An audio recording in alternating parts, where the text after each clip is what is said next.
The World Cup champion will be crowned this week, and you can trade the tourney through the finals on Kalshi, America's #1 prediction market platform. Right now, England is trading at 44% to beat Spain, meaning 100 trade pays out 176 if they win. On Kalshi, you're trading against other people in a live market. No house, no odds makers. For a limited time, download the Kalshi app and use code HOOPS to get $10 when you trade $10. Kalshi. Kalshi. Trade the beautiful game. 18 plus only. Restrictions and eligibility requirements apply. Event contract trading involves risk and may not be suitable for all investors. Prices, values, and available markets may differ from those mentioned. For more information, see Kalshi.com/regulatory.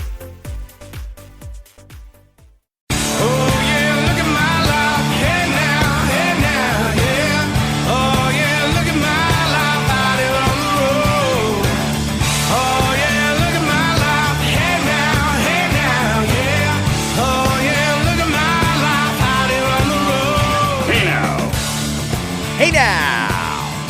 Hi friends, welcome to Scott Fox After 9. I'm happy to tell you that today is going to be a very quick episode because it's kind of a quiet day. There's not a whole lot happening in the news cycle right now that you don't already know about. However, I have a feeling some big stuff is coming. So let me tell you, on this episode, I'm going to be talking about the switch to permanent daylight savings time. I've got an update on a story that I mentioned yesterday about Ontario members of provincial parliament who live in Toronto billing the taxpayers to stay in Toronto hotels. That update is on the way. Mark Carney has had another anti-elbows-up moment. He has hired an American to work as the chief operating officer of his office. And I'm going to talk a little bit about interest rates as well. This episode is brought to you by thecaulkingstore.com. Thecaulkingstore.com. These guys are great if you are doing a home reno project. Maybe it's you're a contractor and you need good caulk. I know, it's weird, right? Saying it like that, it sounds weird, huh? Well, listen, I'll tell you, the caulking store, these guys, they know what they're doing. They carry the right tools for the job, and not just any tools, the top performance brands. So whether you're a master builder, a contractor, or a weekend DIY warrior, I can tell you, you will get reliable advice from knowledgeable people, not somebody in an apron who's trying to read a label for the very first time. They're Canadian-owned and operated. They are located in Mississauga, at the border of Etobicoke and conveniently off of Renforth and the 401. As they say, good caulk is hard to find until they showed up. You can shop online, by the way. They've got a great e-commerce website, thecaulkingstore.com. So whatever you've got going on, if you need caulking, hopefully you will support this team here because they do a great job. Okay, let's get into it here. I want to talk about something that is really affecting southern Ontario today, the wildfires that are burning in northern Ontario. Maybe by now you've seen the video of a train that is going through northern Ontario. I believe it's in Armstrong, to be specific. It's going through a forested area that is burning. I mean, what an inferno. It seems like this fire is really raging out of control, and now the smoke is blowing into southern Ontario. This isn't the first time it's happened, but I've been through lots of these, and I can tell you, this is one of the worst that I've ever seen. The sky has an orange tinge to it. It is very smoky. As soon as you go outside, it smells like you're standing right next to a campfire. It is gross out there. But one of the things that I want to get on your radar before this goes any further is these wildfires are tragic. A lot of great prime forest area is burning down, and we need a good, strong canopy here in Canada that helps us battle climate change. That's one of the great things that trees do. It's sad when they get burned down like this. But just because there is a big wildfire and you can see evidence of it in a very populated area in Canada, that does not mean that you're not paying enough in taxes. The fact that there are forest fires burning is something that some people are going to try and use to exploit. Some environmentalists and some who are just eager for a good investment, they want you to think that that fire is happening in northern Ontario, and everyone in Toronto and southern Ontario, southwestern Ontario, you're smelling That's smoke. And you've got that sky being blocked out, and you can't even see the airplanes. You can hear them going overhead, but you can't even see them. That's how bad the smoke is in southern Ontario. They're going to try and convince you, while it's on your mind, that this is because of climate change. I'm not going to go down that road and get sucked into that debate. I'm not going to do it. But I will tell you, the same people who are going to try and argue that this forest fire is because of climate change also believe in carbon taxes. And they are the people who think that you can change the weather if you pay more in taxes.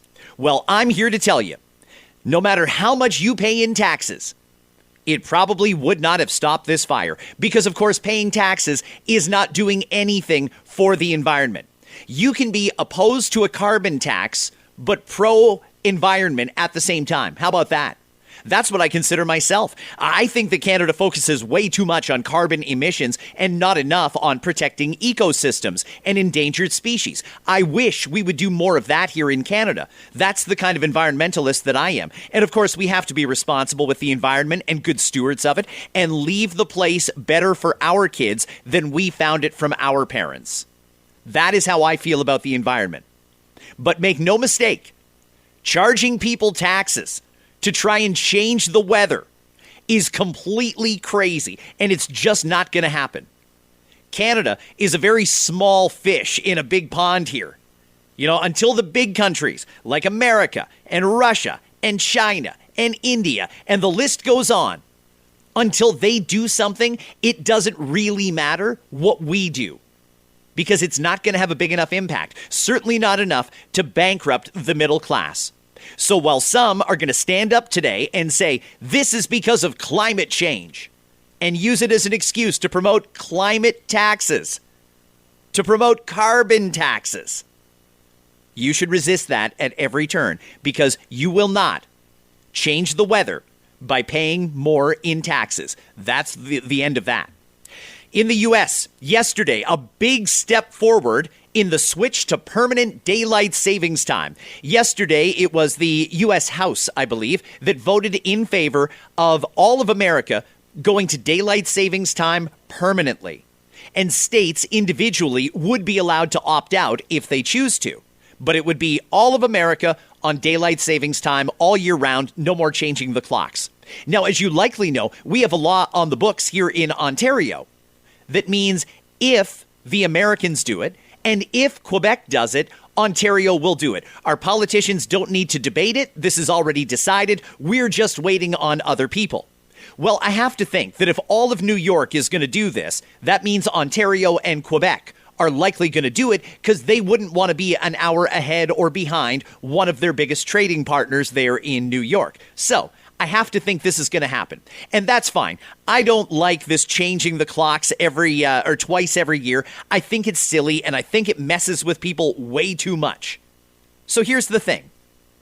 How about before we make this permanent switch to daylight savings time, we just lay it out for the average person and let Canadians decide whether or not we want to permanently be on daylight savings time or if we want to permanently be on standard time. See, right now, and several Canadian provinces have already done it, made the switch to permanent daylight savings time. That's good for some, but not for everybody. Let me tell you what that's going to mean in Ontario. Southern Ontario, in December and January, you will be sending your kids to school in the dark. It'll be like nighttime outside. That's going to feel really weird. I also have a feeling that could lead to some bigger issues, particularly when it comes to safety, having all the kids going off to school when it's still dark outside. The sun won't come up until 8:45 in some of that period. I don't think that's necessarily what people are signing up for here, and I don't think the average person understands that. Sure, it's nice to have more daylight at the end of the day, but there's nothing wrong with having daylight in the morning. Hey, there's a whole ton of us that enjoy being up in the morning and wouldn't mind having a little bit of sunshine at, 7 a.m. That seems perfectly reasonable to me. I don't know that we've necessarily made the best decision. I think permanent standard time would have been the way to go, but you're welcome to disagree with me on that. Slide into my DMs, because on Friday, I will be doing another listener DMs episode. Let me do a follow-up on a story that I told you about yesterday. There was an accusation that a Conservative member of provincial parliament, this would be someone in Doug Ford's cabinet, has been billing taxpayers for hotels in Toronto, even though that MPP lives in Toronto. Sounds crazy, right? Well, I was trying to give Stan Cho the benefit of the doubt. I was trying to give him the benefit of the doubt because he is the tourism and gaming minister, and I thought maybe there's a reason that he needs to be in these hotels. I wasn't ready to write Stan off right away. Well, now, lo and behold, after he got caught, now he says he will repay all of the money. Well, that is the responsible thing to do. Absolutely. My question is, what if this hadn't been discovered? What if the media, and it was Global News that broke this story, by the way, what if they hadn't broke that story?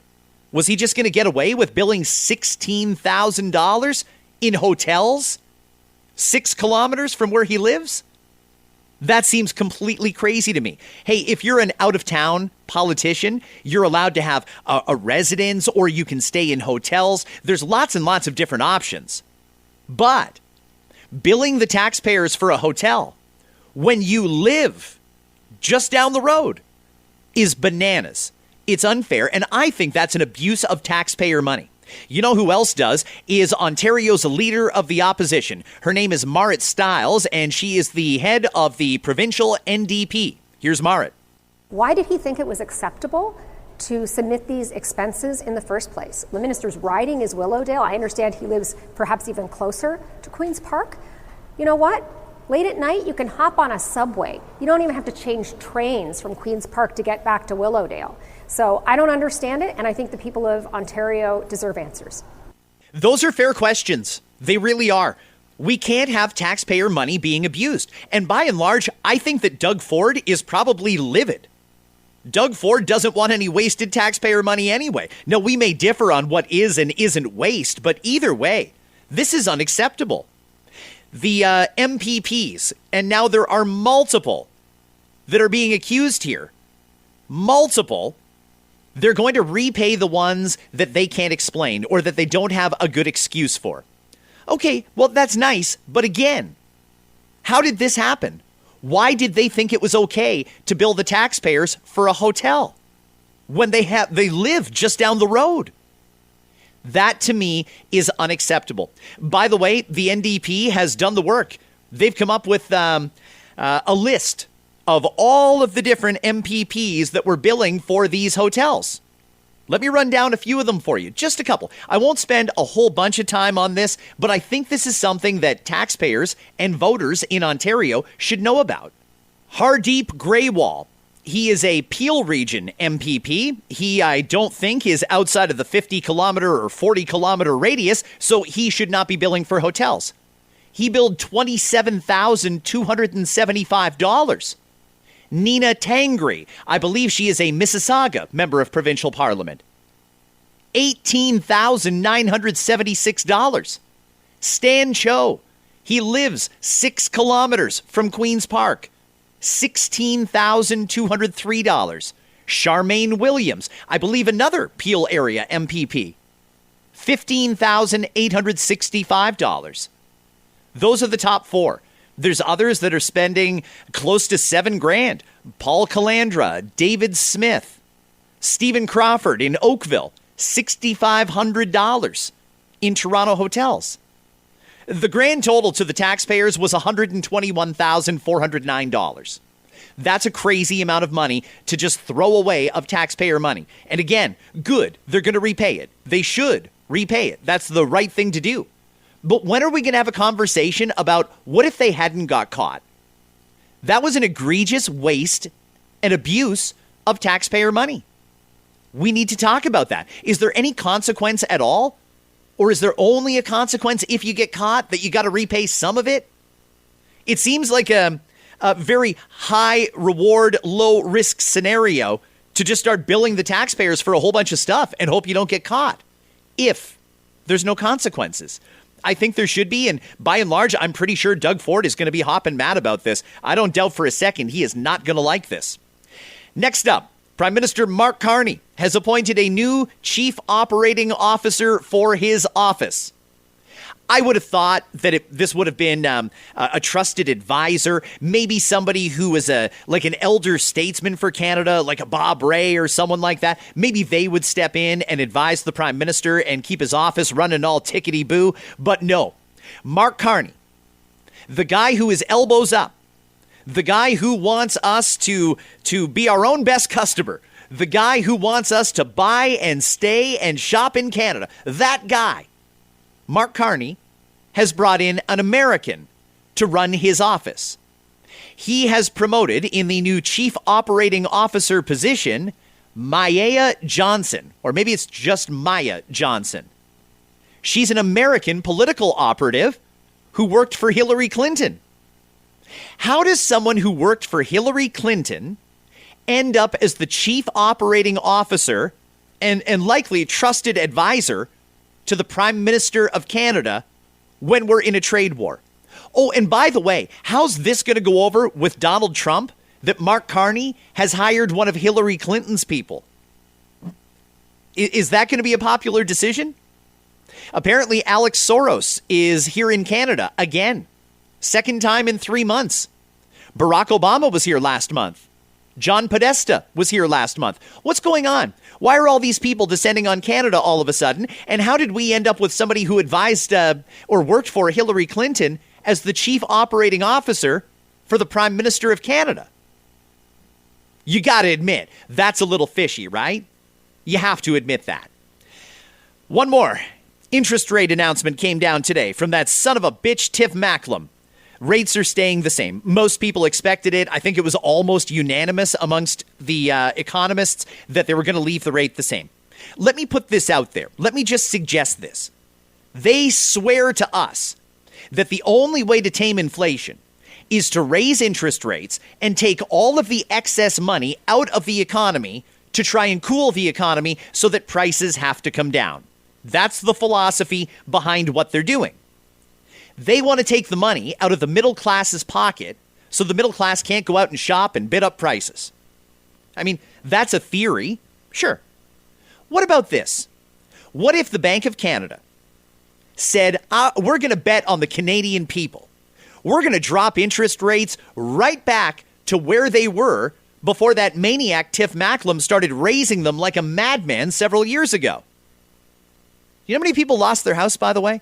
Do you know how many people had to take a bad deal because they just couldn't afford what the Bank of Canada has done to them in the last number of years? I think it's sick. Well, listen to this. If we cut interest rates right back to where they were, that would instantly put a ton of money back into people's pockets, money that they desperately need for heating, eating, and the daily necessities of life. Maybe if rates went back to where they were, they might have a little bit of extra money to do things like dine out a little bit more, maybe take a vacation, maybe put their kid in some sports, things like that. General life stuff. What if the Bank of Canada didn't take all of our extra money and bet on the Canadian people? You know what? Take back your money. Instead of it going to bankers, you guys keep your money and support the economy. If you need to do some home renos, hire a contractor. You need new appliances? Shop Canadian. You want to go out for dinner? No problem. Have at it. We've got a thriving restaurant industry that is in serious trouble right now. Please go out and support them. In doing that, we would be supporting businesses, and we would be stimulating the economy, and we would be, in all likelihood, creating jobs if we all had our money back. And we know the government's not going to cut taxes, and nor can they. In fact, they're going to have to raise taxes just so that we can meet the threshold that we have voluntarily signed up for with those NATO spending targets. I think taxes have to go up. So don't expect a tax cut from this government. But the Bank of Canada could cut rates. They could do a huge service for the middle class. They could support businesses, because if the middle class has money, everybody thrives. But then the bankers aren't getting rich, and they don't like that. Why can't people have more of their own money? I don't understand that. Why does it all have to go to bankers? Because they say it's to tame inflation. Well, I've been following the inflation reports for every month for years now, and they don't seem to have tamed inflation. Inflation is still going up every single year, every month. So what are we going to do here? The Bank of Canada's strategy clearly isn't working. The middle class is strapped. They are so on the brink right now. There's so many people struggling. Record amounts of people going to food banks. It's nuts how bad our economy is. And the Bank of Canada just is quite content to leave interest rates high. Consider the alternative. Consider the alternative. The alternative is we can start cooking right away. We can get this economy back on track if people start having money to participate in the economy. We can create more jobs that way. But the Bank of Canada doesn't see it that way. They want to do it their way because their way makes bankers wealthy. My friends, thank you for checking out this episode. I know it was kind of a different one this time around, not as much audio and a lot more commentary, but those are the things on my mind. Hopefully you enjoyed hearing it. I will have another new episode of Scott Fox After 9 coming your way tomorrow. And as always, I'll leave you with the sounds of Pat James and the whole truth. Hey now, see you tomorrow. Oh yeah, look at my life. Hey now, yeah. Oh yeah, look at my life out here on the road. Oh yeah, look at my life. Hey now, yeah. Oh yeah, look at my life out here on the road. The World Cup champion will be crowned this week, and you can trade the tourney through the finals on Kalshi, America's #1 prediction market platform. Right now, England is trading at 44% to beat Spain, meaning 100 trade pays out 176 if they win. On Kalshi, you're trading against other people in a live market. No house, no odds makers. For a limited time, download the Kalshi app and use code HOOPS to get $10 when you trade $10. Kalshi. Kalshi. Trade the beautiful game. 18 plus only. Restrictions and eligibility requirements apply. Event contract trading involves risk and may not be suitable for all investors. Prices, values, and available markets may differ from those mentioned. For more information, see Kalshi.com/regulatory.